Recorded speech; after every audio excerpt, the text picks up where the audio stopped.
26 soon. Oh, wait, when's your birthday again? June 15. How do you feel? I don't know how to feel. I feel like as a kid I never thought past 25. Right? I don't know how to feel. I feel like entering your late 20s is... I somehow feel more lost than when I was like 22. I know what you're going. I think we talked about this before. When I was 20, I was like, I'm so smart. Yeah. For a 20-year-old, I'm not that bad. Yeah. There's a lot of stupid adults out there. I'm 20 and I'm like this smart. I was like, I know everything. Yeah. And then now being like 28, I'm like, shoot, I'm not that smart at all. I don't know anything. 25 is such a weird age because you're too young to have it all figured out, but too old to lean on the excuse of youth. Pursuing a creative path that's not laid out for me is really scary because I think I'm just so used to taking the traditional path that breaking out like a job that's like they're gonna tell you what to do and this is your job and you know what to do. I think what Jack told me recently as we're transitioning and figuring out our business too is like he's someone that doesn't like to have a plan B. It's like he likes that added pressure of like no plan B, we're just gonna go for it and go all out. I think I want to adopt that though, because I think I always have a plan B. I also play things very safe, I feel like. I don't take a lot of risks. Yeah. So maybe I just do or die. Yeah. Wish me luck. Wish me luck. I like it up here though. We should sit up here more often. I feel like we're in a like a high school coming of age story. Yeah. And we've been thinking a lot about like what are we? And I think, like in your video you talked about authenticity when you're creating content and stuff. It's like, how do we do that? Yeah. How do we first you gotta figure out what you are. And I feel like that's so hard to put into words. And in this day and age, I think when it comes to marketing, they're like, okay, these are your 3 words and this is your brand. But we're like so much more than that. Like we cannot be put into boxes like that. But you gotta when it comes to making a business.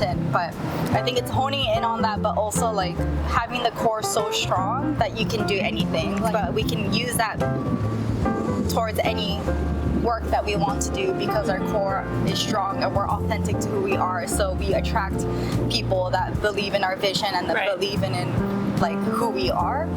But it's also very hard to put that out there. Yeah. Because it's hard to define. It's hard to communicate, right? Yeah. I think we put a lot of pressure on ourselves to be I feel like even it's like so much now. Yeah. Because I mean, we're all on there. Like we're all out there. And it's like, that's where we see our first impression of someone is online now. Right. A lot of the time. There's a level of realness to it, but I think we're conditioned to expect like 100%. Such intense realness online that just isn't there. Yeah. And then like when you meet someone, now there's gonna be like this disappointment, I feel like. Yeah. Of like when they meet you, they're like, oh, she wasn't that cool. No, that's not it. That's not it. But I think you know what I mean? Like they have this image of who you are because of who you put online, and there's still a gap. Yeah. And I think that's where the discomfort comes from for people like you and me and Jack trying to define it, because we can never bridge that gap 100%. And the whole act of filming is not a natural human thing. Like it's not something we've done for ages. So I think it's like we can try to get comfortable and get, but it's like we're still filming. There's still a camera here and there's like a mic here. Something that I'm kind of landing. Should I wave? Yeah. Hold for sound. Hold for sound. I love you. Hello.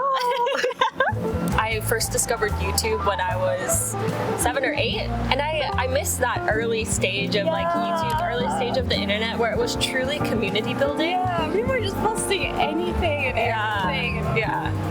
Or there was that, the animator that we went to the talk story for, she was describing that need for nostalgia as a pendulum, right? Like we swing back and forth between being super cutting edge and looking forward and pushing the boundaries and then swinging back toward that nostalgic feeling, those like old, slow, very tactical. We're going to right now. Yeah, I think we're just on the swing back to more tactical human touch, like, especially like with stuff with AI coming out now. It gets very, I think it's like hot and cold, right? Like when we swing back to that more nostalgic version of art, it's very tactile. You can feel the human presence there. I think it's important to have both, but yeah, I think maybe that's where we're longing. Yeah, maybe with AI and stuff, we're like scared that we're gonna lose like everything. Yeah. Like everything's gonna be taken over by AI, and our jobs, especially in the creative field, writers, videographers, photographers, artists. You know, I think they're like, how can I make it more me? Right. So it can't be replicated. So easily by AI. You know? How can I add my touch to the world? Yeah. I have that fear. I have that fear too.